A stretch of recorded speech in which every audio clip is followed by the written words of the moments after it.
Thank you, William, for that very informative session. A few things that I caught on to that I really appreciated was a plan for the worst case scenarios. I like the way you gave a typical Kenyan example of funerals, considering where you come from. It is personal.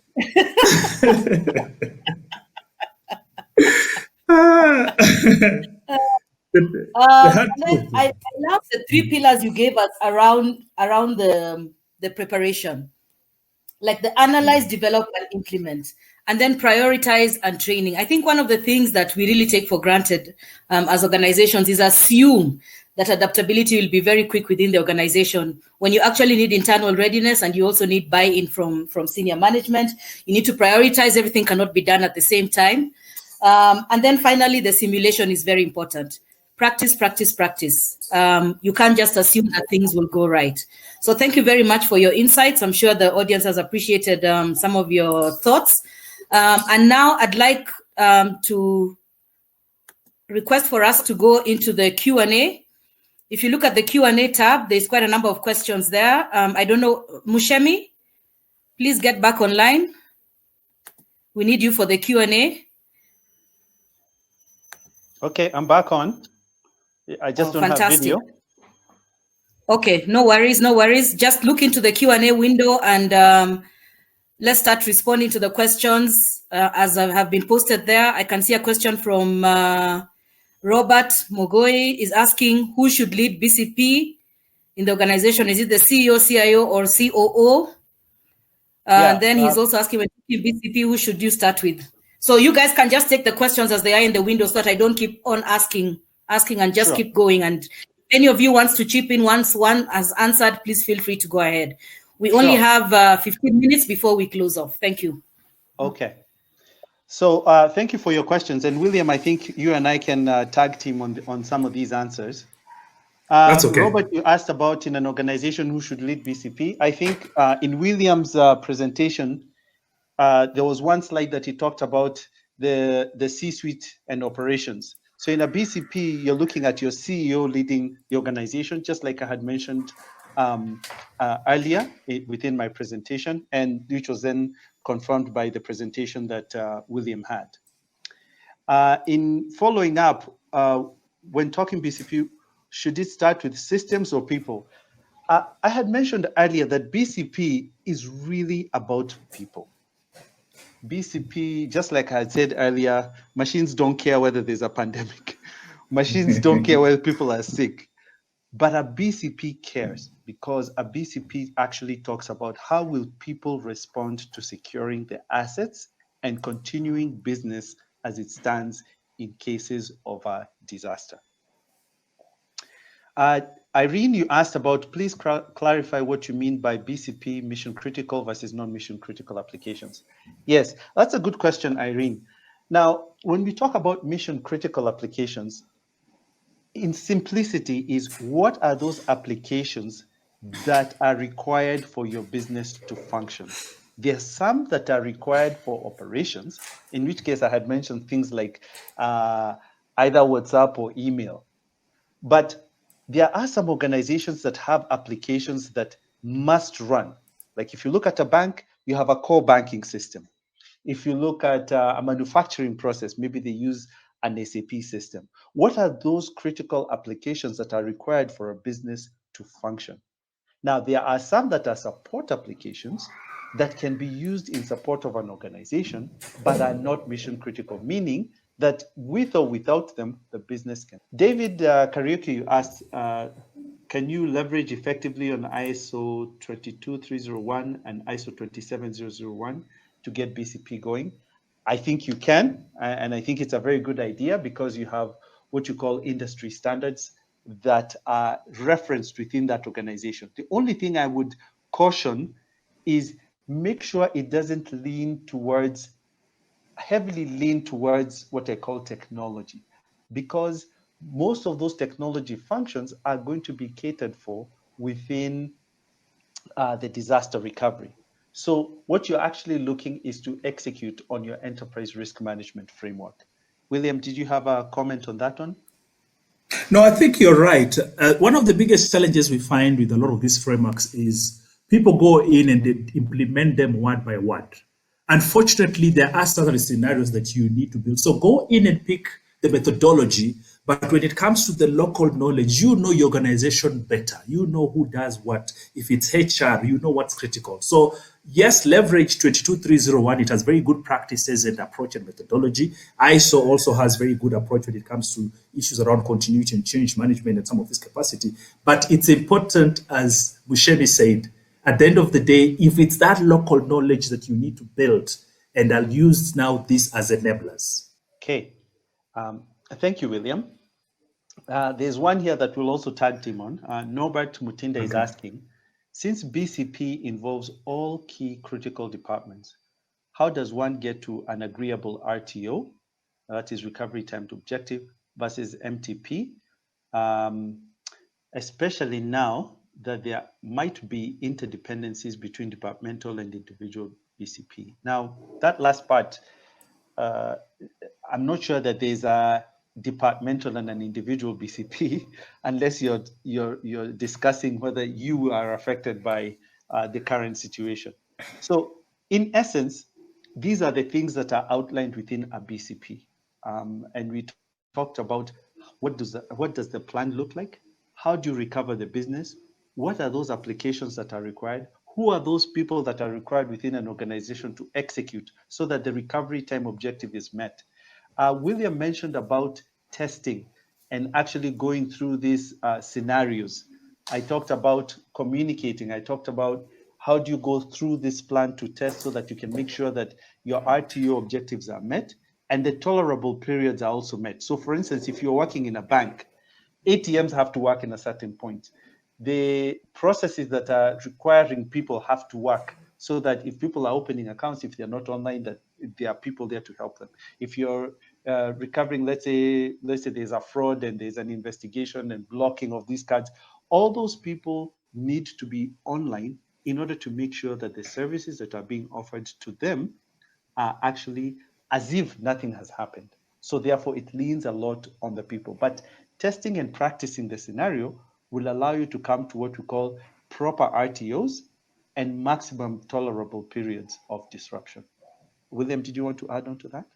No, I think you're on point. One thing we need to be very careful again with BCPs is a BCP is a business, is a strategic document within the business. When you talk about a retail store, you're not going in to talk about the procurement department has a BCP and every other BCP are separate. You cannot have silos when it comes to BCP. And that is why when you think about RTO and you think about even the maximum tolerable period of disruption, you need to sit down and document all the processes. You need to have workshops. And when it gets to a point where you need to make a decision, then you need to get all the stakeholders, especially operations, and find out what would affect your revenue. Because if you're a revenue generating business, at the end of the day, I mean, of course, there's the life. You don't want to lose life. So let's not forget about life.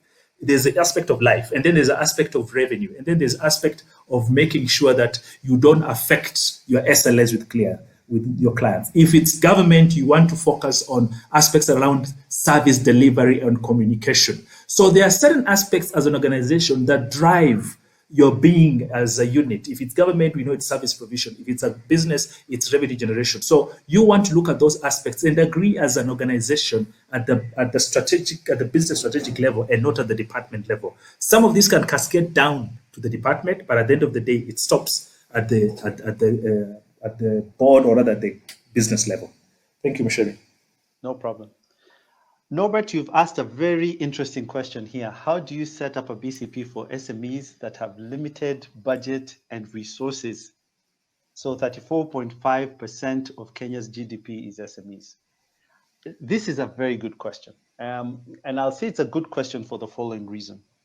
When you're setting up a BCP, and for those of you who are in SMEs, the key priority is to ask yourself some questions as follows. What do we do? So you have to articulate that. What applications do we need to achieve our mission for this organization? You have to articulate that. Who do we need? Meaning, who are the resources that we need internally? and how critical are they to achieving our business objective? Who are the suppliers that we need to work with in order to make sure that we are always on? And finally, what are those things that can stop us from making money? What are those things that can stop us from communicating with our customers? And what are those things that can stop us from actually creating a positive brand in the marketplace? Now, whether you're a large organization or a small SMEs, if you answer those questions in a document and then talk about who needs to be contacted when, if there's an emergency, you have a BCP.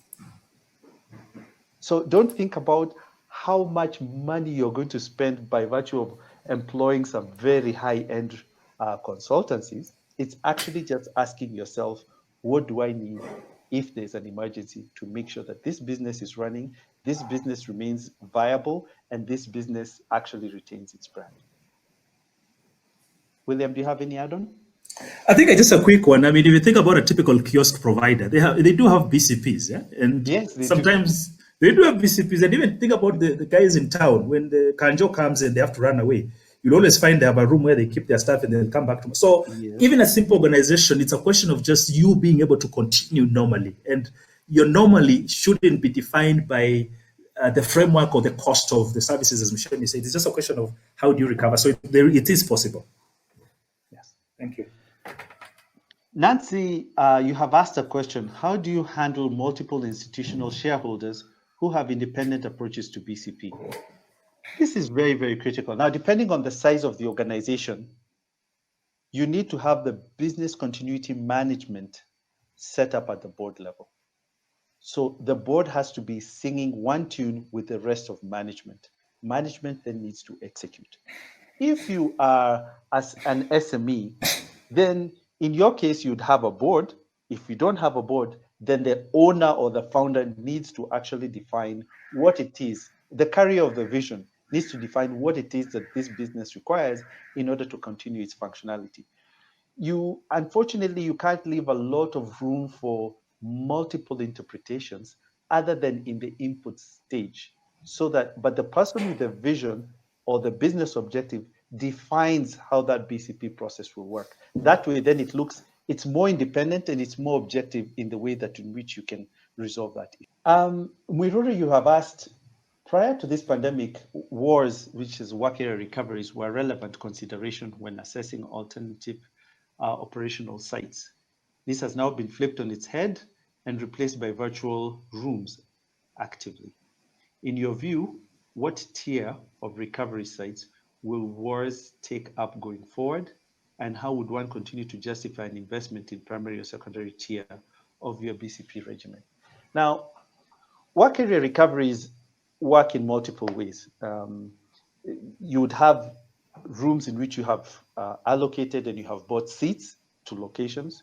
But depending on the kind of uh, uh, issue that you have, those may become relevant. In this case, they may be reduced to irrelevancy just because the pandemic requires social distancing. So if you have a 12-seat site, you can probably only use maybe 6 or 4, depending on what it is. I think the key issue here is, how do you do your bandwidth management? How do you do your security management? How do you do your access authorization management? Who needs to get to what data, when, and how? That is a very critical part. And in fact, William mentioned it. He said that there are so many of these ports open. So what I'm saying is that once you take management, you also have to now sit together with the IT resources through the disaster recovery planning process and allocate those bandwidth capabilities, those access capabilities, those security capabilities, and test them in advance. There are some providers who are offering burstable um, bandwidth so that then you can make sure that for a lower fee, you can invest on what is actually being used, and then you just pay for the differential when it's burstable. There are some who are offering fixed and dedicated bandwidth areas. So all those are critical in your negotiation with your third parties in order to make sure that this becomes, because now this is going to become a new normal. And so those kind of scenarios will have to. Joshua, you asked, is a BCP crucial for a startup? Of course it is. Of course it is. I'm not sure.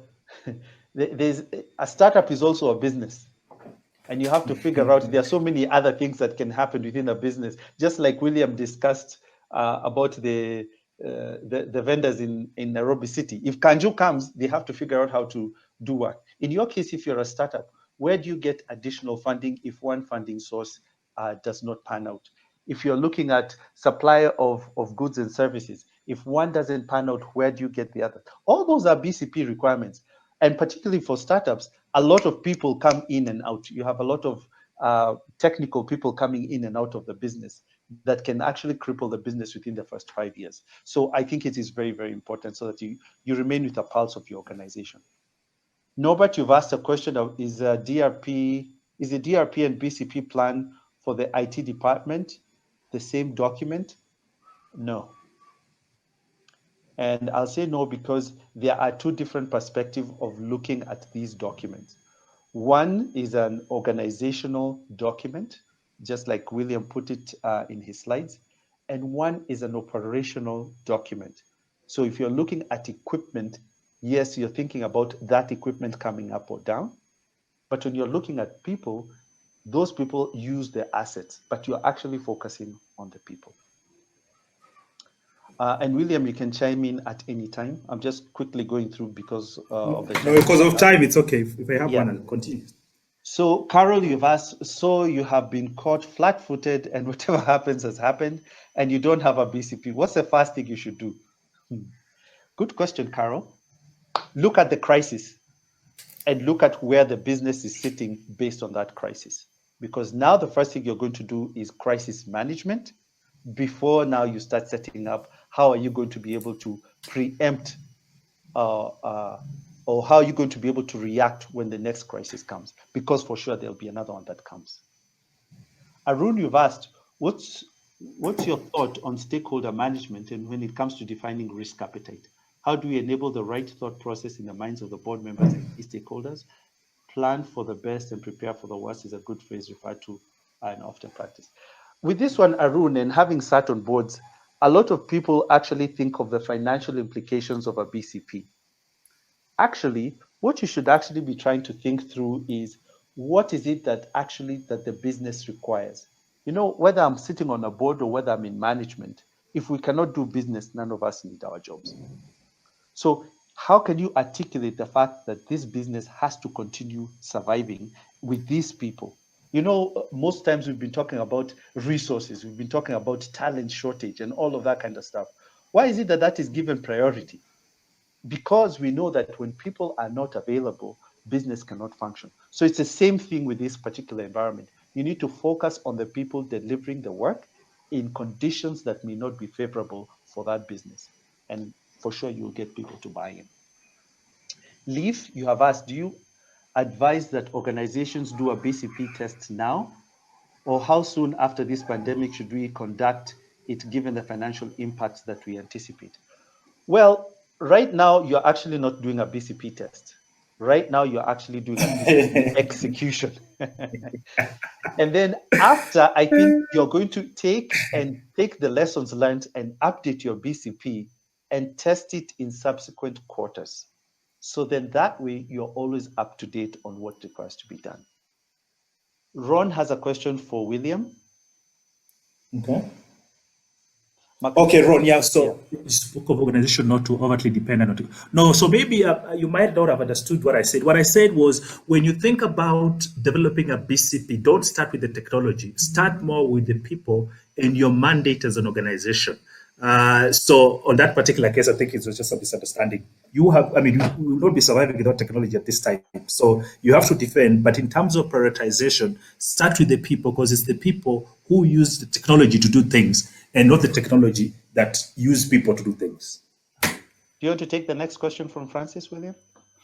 Francis, I need to scroll up. Francis, will they now have this? No, this one, it says, for the longest time, BCP and disaster recovery have been theoretical discussions for most of our local organizations, do you think government institutions will be transformed to a new way of working post COVID-19?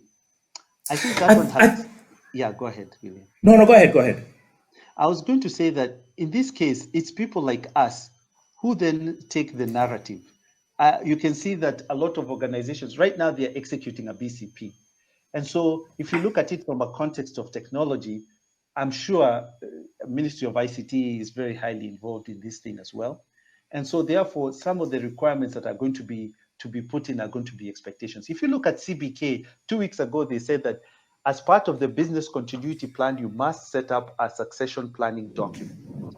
Now, that means that government is beginning to take note that succession planning within a BCP framework is very important. They also have been executing, particularly CBK with the banks, about your enterprise risk framework in order to make sure that if in case there's a disaster of any sort, that the banking situation is actually held constant.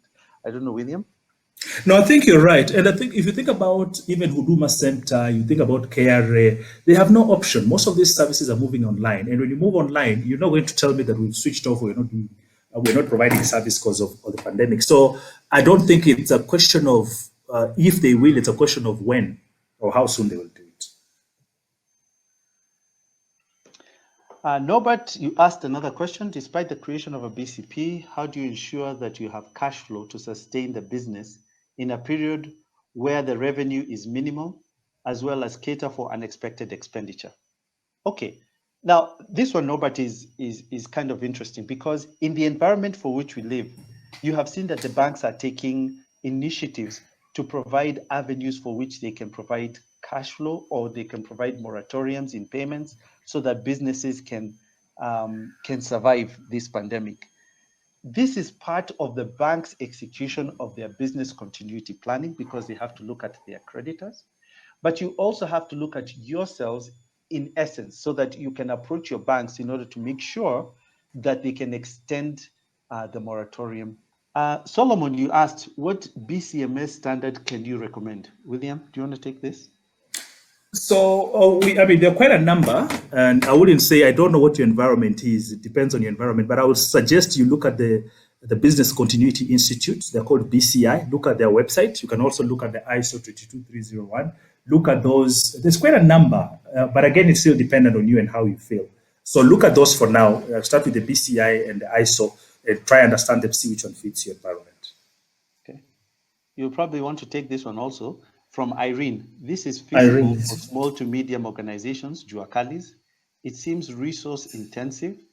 Any basis strategies for this cohort of businesses that may not have much resource to set up a detailed plan? I think we've already discussed this one, Irene, when I was talking about the kinds of questions that you need to ask yourselves in order to come up with a document that can be functional. Norbert then asks, how do we ensure ISP's security is not the weak point for hackers to achieve session hacking? William? So I think when you think about ISPs, especially right now, most ISPs are focusing on availability. And as much as ISPs would like to focus on security, their core mandate really is to provide you internet and be able to provide it. But how can we do that? We should be able to go out and talk about it, be able to publish. If you know of an ISP that has a weakness, please notify them. Unless we get into a point where we're making enough noise, I don't think security in terms of hardening the network it's not typically their mandate because they don't benefit from it as much. But at the same time, it's not a core business for most of the ISPs. But if you make enough noise, I think it can change. And I see quite a number of ISPs are now paying attention when you think about DNS and all these things. So I think it's just a question of you raising those issues if you notice them. I think, William, the last two are yours. All right. So as you have rightly pointed out with your illustration on RDP, you're just struggling to find a balance between security and agility. Listen, when you follow through, you get feedback that the risk has been documented, has been accepted. What options are cyber teams left with, bearing in mind our core mandate is to support business and its outcomes? To be honest with you, on this particular one, Miruri, you need to write a risk exception letter, give it to your board, give it to your CEO, let them sign off. Because when you get compromised or if there's a fraud, you, the security team, will be the first one who will be arrested and carried out. So go out, write a risk exception, explain the risk, and have them sign off. On the last one, on identification of critical or essential staff in line with the functions, there's often a human dilemma on other staff feeling less important. How should an organization best handle this challenge? I think when you think about BCP, when you're in a disaster or when we have a problem, if at all the spirit of developing that BCP was clearly communicated across and everyone was involved. If I'm managing stores, if I'm back in a retail store, if I'm managing the store and there is somebody who's managing the retail, I will appreciate that they are more critical than I am. So it's a challenge with communication or the workshops that we carry out and how we communicate the need for a BCP. At times, the challenge is we don't explain what. We just pick people and tell them, you'll be responsible for this and this. So for you, Dan, it's a question of how do you communicate what you're trying to achieve, and do you train and educate the need for all these different players to be, or personnel to be at the forefront or the back end. Thank you very much. Thank you. And I think in that last question is also communicate. Communicate the plan, communicate the execution of the plan, and communicate the impact to particularly the people who are working internally for the organization and also to your customers. Okay, thank you, gentlemen, for being dead on time. On behalf of CIO East Africa, I'd like to thank you for preparing and coming to deliver such strong content. You can tell by the questions from the audience that it was a very interesting session. Secondly, I'd like to thank the audience. Thank you so much for joining us today. We truly do appreciate you coming on board, and we're seeing more and more interest from a CIO East Africa perspective of webinars. We do have our next webinar next Tuesday, and this is on leadership in the digital age. So please do look out for our invitation, sign up, join us again for an engaging discussion. As it has been presented today, the leaders in the organization have to be in charge of BCP and disaster recovery. But how do we make sure that they understand this? How do we make sure they're prepared for this? How do we make sure that they know the value of this in their organizations? So thank you very much. Have a good evening, and we shall see you next week, Tuesday. We will send through the recording, so please look out for it on social media or your email. Thank you very much.